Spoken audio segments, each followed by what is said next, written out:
जहां उत्तर प्रदेश के गोंडा जिले से एक ऐसी खबर सामने आई जो गलियों में घूमते आपको बताते चले खौफ की हकीकत को बयां कर रही है।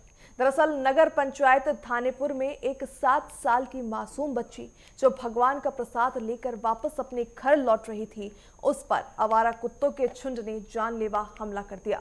कुत्तों ने मासूम को इस कदर नोचा कि वो लहूलुहान हो गई। अगर वक्त रहते एक राहगीर फरिश्ता बनकर ना आता तो आज अंजाम और भी बुरा हो सकता था। रिपोर्ट देखिए।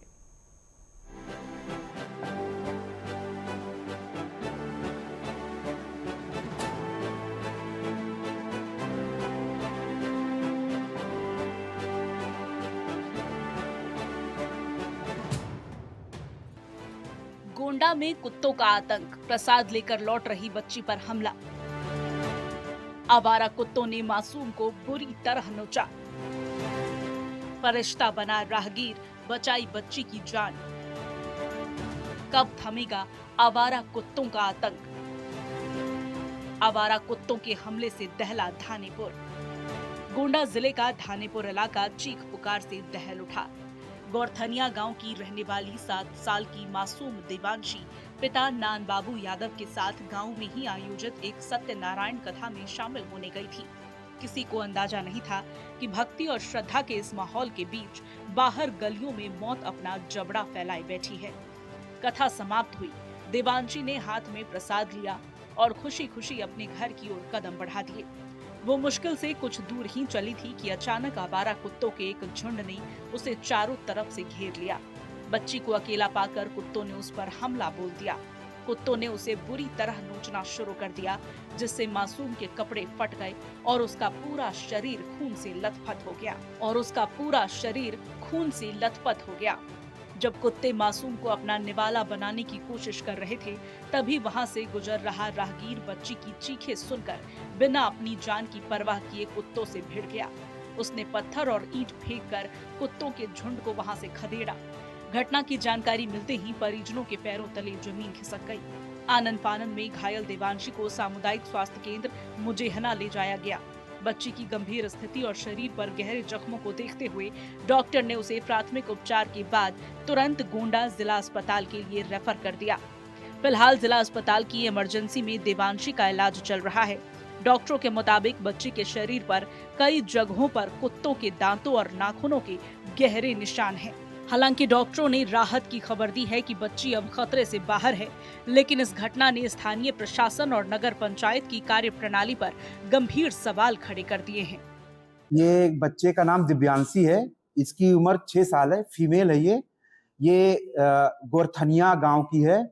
पुलिस स्टेशन इसका क्या बोलते हैं, धानेपुर लगता है, जिला गोंडा का। ये एक कैटेगरी 3 के बाइट्स के साथ आई है। इसको ऐसे देख के लगता है कि कुत्ते ने ब्रूटली अटैक किया है। इसके नेक के लेफ्ट एंड राइट साइड में देखने पे लग रहा है बहुत डीप वुंड है इसमें। तो हम अपनी तरफ से ये CSC से आई है, वहां पे इसको ARV ऑलरेडी लग के आ चुका था, TT भी वहां पे लग के आ चुका था, और बाकी कुछ यहाँ पे एंटीबायोटिक वगैरह लग के बच्चे आई थी। यहाँ पे हमने इसको सीरम लगवाया है। फिर हमने अपने SR सर्जन के SR डॉक्टर अनिल ओझा सर को बुलवाया है।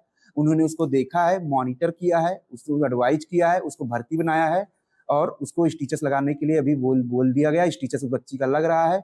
बच्ची कैटेगरी 3 का डॉग बाइट के साथ आई हुई है।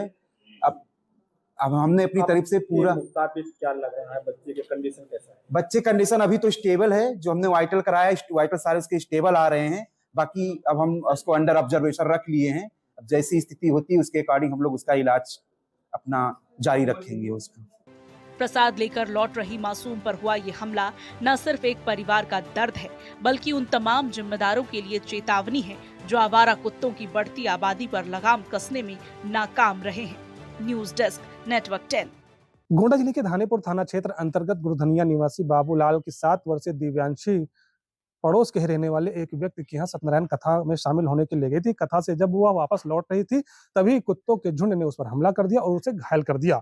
इस घटना को देखते ही स्थानीय लोगों की चीख पुकार से परिजन मौके पर पहुंचे और देखा कि दिव्यांशी गंभीर रूप से घायल है।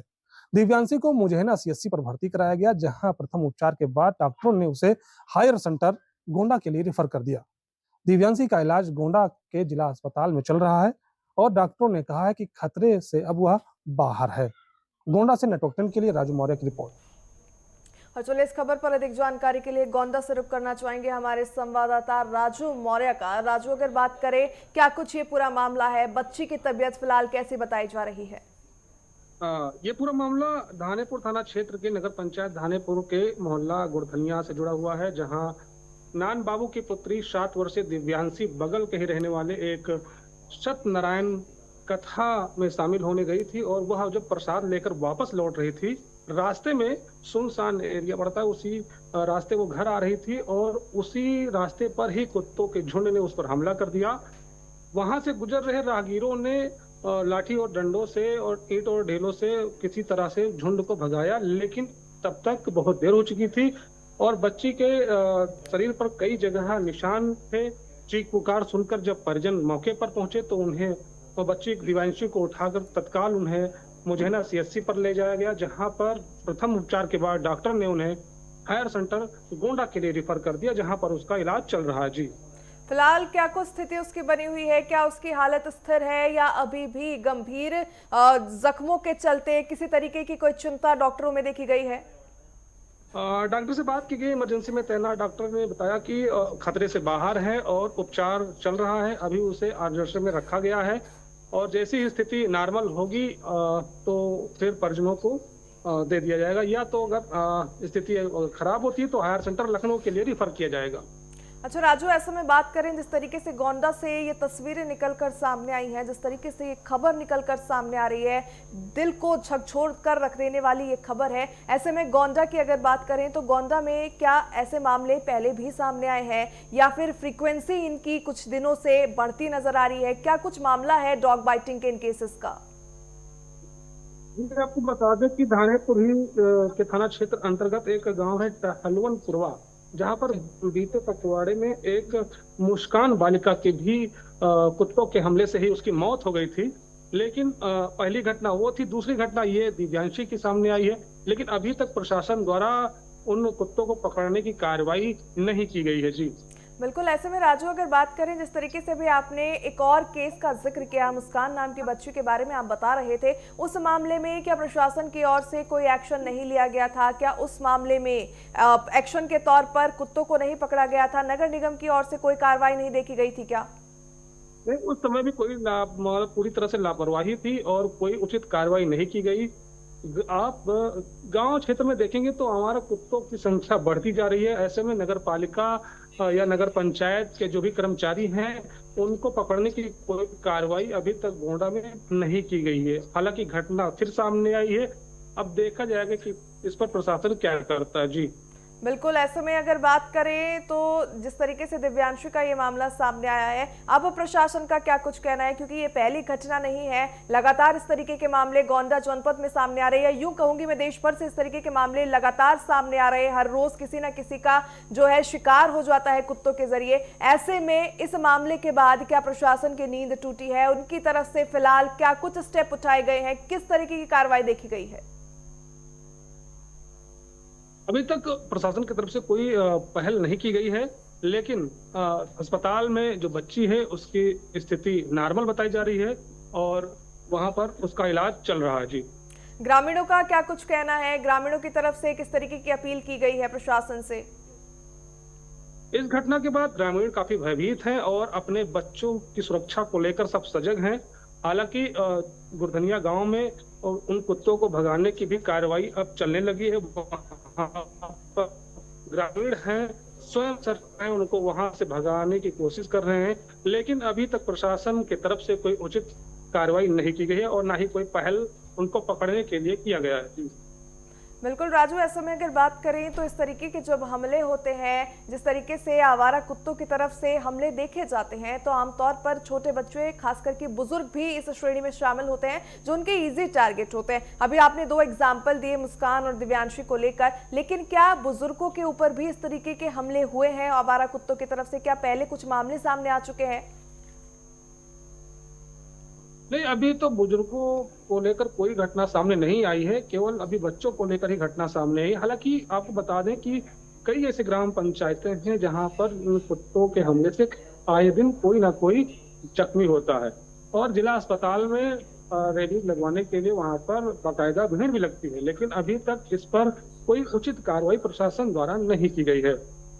बिल्कुल, ऐसे में राजू अगर बात करें जिस तरीके से अभी डॉक्टर की प्रतिक्रिया हम सुन रहे थे, डॉक्टर की तरफ से कहा गया कि जिस तरीके से हमला हुआ है या जिस तरीके से बच्चे के गर्दन पर कुत्ते ने दांत जो है वो गड़ाए हैं, उससे साफ तौर पर ये जाहिर होता है कि कुत्ता जो है वो भूखा था और खाने की तलाश में ये हमला बच्ची के ऊपर किया गया। ऐसे में क्या वहां पर जो NGOs चलते हैं उनकी तरफ से किसी तरीके की कोई सुविधाएं कुत्तों के खाने को लेकर नहीं की जाती थी, या जो आसपास के ग्रामीण हैं, जो क्षेत्रवासी हैं, उनकी तरफ से क्या कुत्तों को किसी तरीके की सुविधाएं नहीं जा रही थी जो इस तरीके की हमले देखने को मिल रहे हैं? मैम, आपको बताना चाहेंगे कि वो बच्चे जा रही थी और उनके हाथ में जो प्रसाद होता है वो प्रसाद भी लिए हुए थे, तो ऐसा लगा कुत्तों का झुंड था और उसी के सामने से वो निकली और कुत्ते प्रसाद पर झपटे। उसके बाद में बच्ची को नोचने लगे। बच्ची के शरीर पर कई जगहों पर उसके घाव, दांत लगने की जो है वो स्पॉट दिखाई पड़ रहा है। बच्ची काफी डरी और सहमी हुई है, पूरा परिवार काफी परेशान है और ऐसे में अब उसका इलाज जिला अस्पताल में चल रहा है। डॉक्टर का कहना है कि कई जगह पर जो स्टिचेस भी दिए गए हैं, लेकिन अभी तक जो कुल मिलाकर बात की जाए तो बच्ची नॉर्मल है, अभी खतरे से बाहर है। जी बिल्कुल, ऐसे में अंतिम सवाल आपसे लेना चाहूंगी राजू, जिस तरीके से ये पूरा मामला सामने आया है, ऐसे में स्वास्थ्य सेंटर्स को लेकर सवाल भी खड़े होते हैं। अगर लगातार इलाके में जो है कुत्तों के काटने के या आवारा कुत्तों के हमले के केसेस बढ़ रहे हैं, तो सरकार की तरफ से प्राथमिकता स्वास्थ्य केंद्रों को दी जा रही है? क्या उन स्वास्थ्य केंद्रों में रैबिस को लेकर तमाम व्यवस्थाएं देखी जा रही है? नहीं, रेबीज को लेकर जो बात की जाए तो सभी स्वास्थ्य केंद्रों पर इंजेक्शन उपलब्ध है और लोगों को लगता भी है, लेकिन ये जो मामला था दिव्यांशी वाला, ये कुछ ज्यादा ही गंभीर था क्योंकि कई कुत्तों ने उस पर हमला कर दिया और निशान शरीर पर कई जगह होने की वजह से CSC पर उसे कंट्रोल नहीं किया गया और उसे तत्काल CSC मुजहना से उसे फायर सेंटर गोंडा के लिए रिफर कर दिया गया, जहां पर डॉक्टरों की टीम द्वारा उसका इलाज किया जा रहा है और अब खतरे से बाहर बताई जा रही है। ठीक है, बहुत बहुत धन्यवाद तमाम जानकारियों के लिए राजू।